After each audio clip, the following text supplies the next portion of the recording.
Hello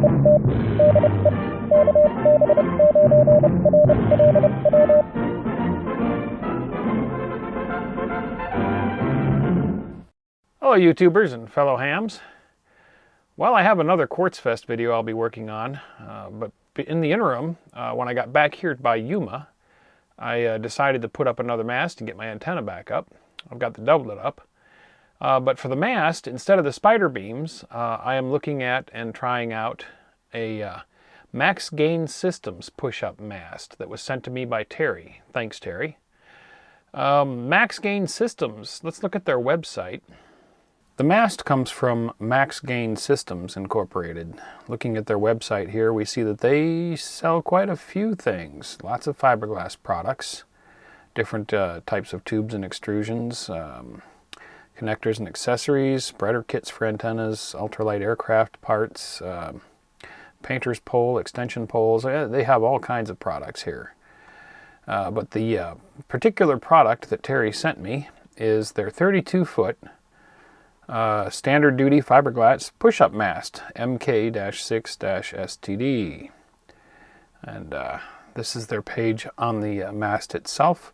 You can see the price there, $149.95. 32 feet maximum. The actual elements add up to a greater total length, but there is some overlap. The smaller tube has to go down into the bigger tube in each section about 8 inches, according to their specifications down here. 8 inches. I only overlapped it about 4, so I'll need to make that adjustment on mine when I bring it back down and mark off 8 inches for the recommended overlap. Although it's been up fine with the 4, it seems to be doing okay. Still, I guess, you know, if you really want it to hold the amount of weight that it's supposed to hold and stand up to all the specs that they have here, you need to have 8 inches of overlap, one tube inside the other. So that's interesting. All right. Anyhow, I will put the link to this product page in the description below if you want to go here and research the mast further yourself. So they do carry quite a few products, and their push-up masts are quite popular. I found that it was very easy to put up as one person.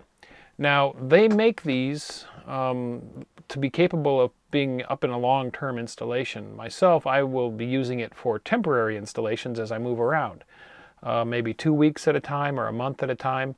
So it'll be up and down quite a bit.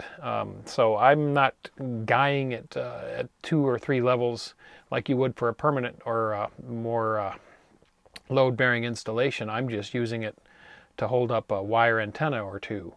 Now the doublet antenna that I have on it now, it's kind of a heavy antenna, and the top of it bows just a little bit under the weight, but that's not too bad and kind of expected from a fiberglass mast. Obviously, I could put a second set of guy wires up near the top if I really wanted it to be straight, but for just holding up the antenna for 2 weeks or a month at a time, I'm not too worried about it. It's a fiberglass tubular mast. It's going to flex a little bit anyway, and that's okay. They do that, and that's fine. I'm sure that some people will really be annoyed by the fact that it's bowing a bit under the weight and insist that it should be guyed towards the top as well. You know, and that's fine too. If you were putting this up in a more permanent installation, or, you know, or if those kinds of things bother you, then you could just add more guy ropes. Looking at the mast, I used a fence post in the ground again as the base, just like I did with the spider beams mast, and that works pretty well. It just has to kind of hold the bottom of the antenna in place, and then the guy wires will keep it stable. And I guide it at 3 points. And well, I did a video clip. Let's go outside and take a look at that. So each section of the mast has one of these clamps that you have to glue on. I used silicone glue, which is what they recommended, which fills the slight gap that's in there and makes a good firm grasp. The glue is really just to keep the clamp from popping off the mast as you're extending the other section. And these are fully adjustable. You flip this wing up, and then you adjust this screw until when the wing is up, this just moves freely. And then when you flip this back down, that cinches it in and grasps the smaller tube.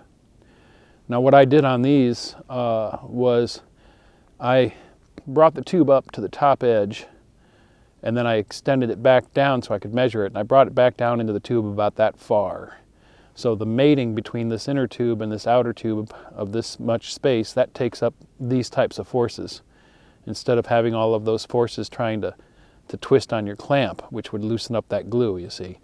So by bringing this pole down in about this far, that's where the forces get taken care of, from the inner surface of this tube to the outer surface of that tube, instead of putting all that twisting on the clamp, so the clamp doesn't loosen up over time. And then I'll take a permanent marker and I'll mark a ring around here.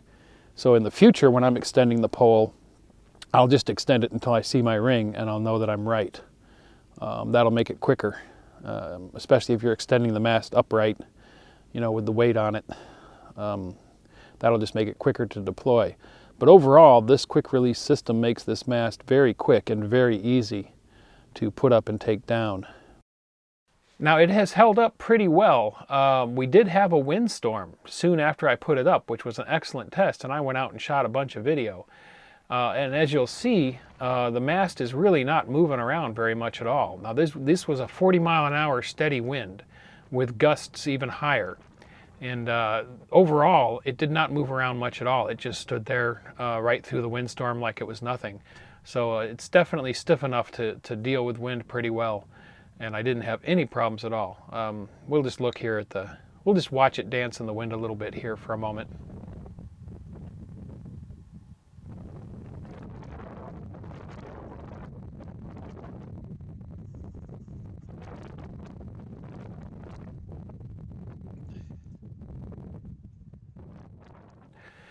So I'm pretty pleased with it. I think this will be a good go-to mast for me as I travel around and go to different places.